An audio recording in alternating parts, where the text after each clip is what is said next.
This review has been on the back burner since before Christmas, so I'm not going to bury the lead. Robocop Rogue City is a mediocre and buggy FPS, but an absolutely excellent Robocop experience.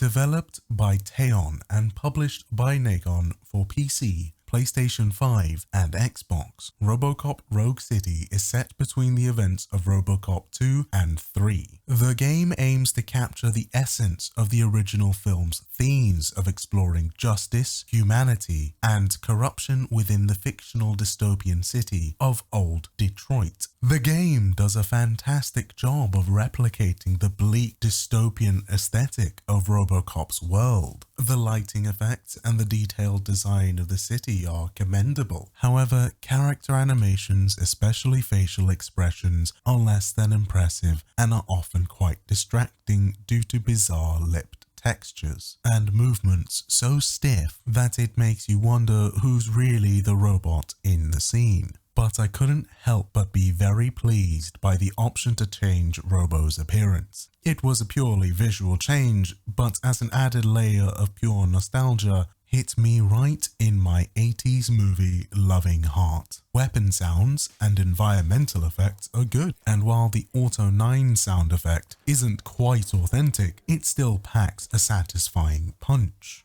The iconic theme makes its appearance at clearly well-planned moments that do an excellent job of immersing the player into the role and the majestically hyper-violent entertainment that is Robocop. Overall, I found, though, that the game was oddly quiet far too often for its own good. The voice acting can be generously described as a mixed bag, but that would be very generous because most of the dialogue was flat and poorly delivered, though it did have occasional bright spots of entertaining moments and interactions that were worth experiencing. When you meld these elements together with egregiously predictable character writing, and you end up with a narrative experience that's going to need a fair bit more if it's going to keep players engaged.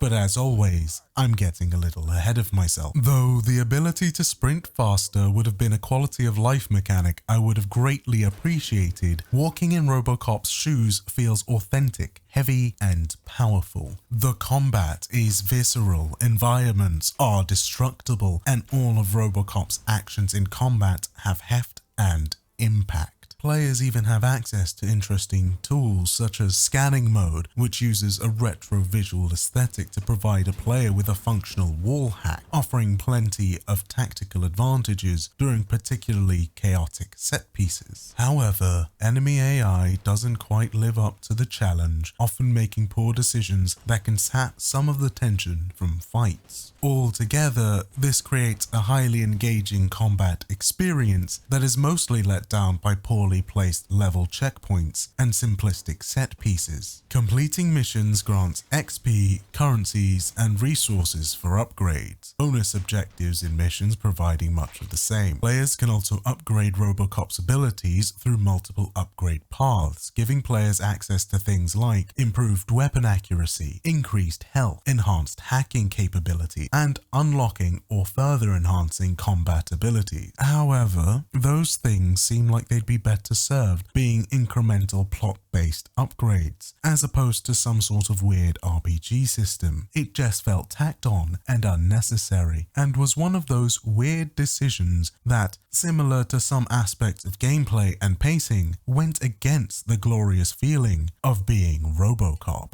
The Auto 9's upgrade system is a surprisingly fun twist on the traditional pipe puzzle that allows players to unlock upgrade nodes to improve firepower, accuracy, and other special features. Other weapons also include shotguns, rifles, and explosives, with various differences in damage, magazine size, and ammo types, with a few only found in specific set pieces. But in my playthrough, more often than not, I stuck to the Auto 9 and would switch between different PCBs depending on the scenario I encountered. Robocop's actions affect his reputation with factions like the police, OCP, and the politicians running for mayor, and choices the players make during missions and conversations can have ethical implications, affecting the public's perception of Robocop as a hero or a tyrant. But this morality system was only surface level and was reflected rather poorly in the game world. Those same player choices also impact the storyline, leading to a handful of simple endings and altering some specific character relationships and interactions. Investigations are a core component of gameplay, adding depth beyond the typical action sequences. Players are tasked with solving crimes, uncovering clues, and making arrests in the hub area and mission levels, all while navigating the ethical implications of their decisions. Though more often than not, your main solution to most criminal problems are auto 9 rounds to the nuts. And while the investigation-based detective elements are a welcome change of pace from the enjoyably gratuitous combat set pieces, they sometimes feel overly simplistic, take far too long, and don't offer enough depth to be truly engaging.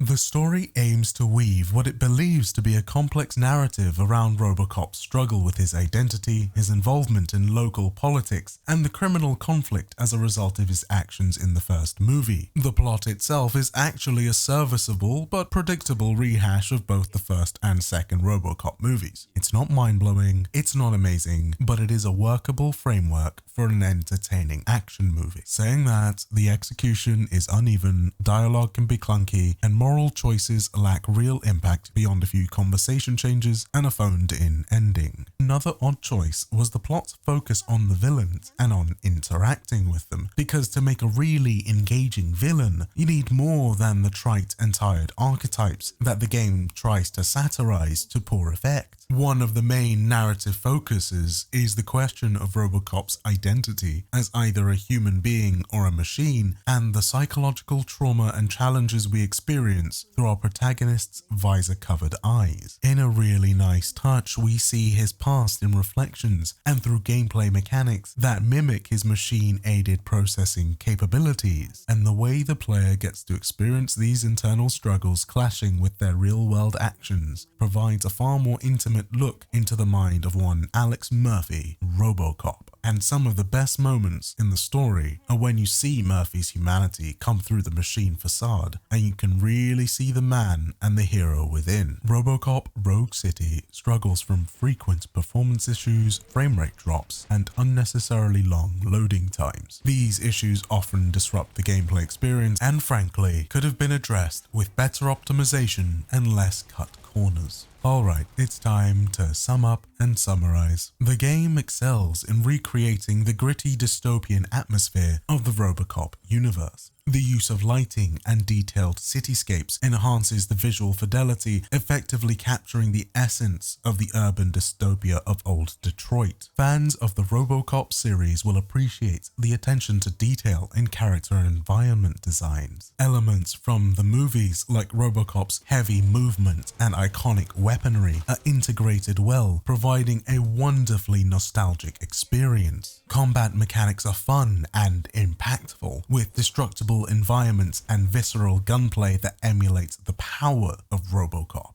Through visual storytelling and memory glitches, the game explores Robocop's internal conflict between his human past and cybernetic present, adding a layer of depth to the character that fans and new players alike can appreciate. While initial combat and detective scenarios are engaging, they become repetitive over time. The game struggles with pacing, often recycling enemy types and combat situations without introducing enough variety to keep the gameplay fresh or engaging over time. The voice acting varies significantly in quality, with some performances feeling flat or overdone. Similarly, the dialogue often comes across as cliched or forced, which can detract from the narrative impact. The inclusion of RPG mechanics such as skill trees and upgrades feels tacked on and does not mesh well with the core gameplay and seem more to complicate the experience without adding meaningful depth. Moral choices and narrative decisions are advertised as impactful, but often lead to minimal changes in the storyline or game outcome. Overall, while Robocop Rogue City delivers a compelling homage to the beloved franchise with its strong atmospheric and combat elements, moment. It's hampered by technical issues and occasionally monotonous gameplay. At times, this game feels like you're in the titular 80s action movie. It feels like Robocop and you feel like Robocop, which is excellent. And when the game feels like Robocop, it's absolutely excellent.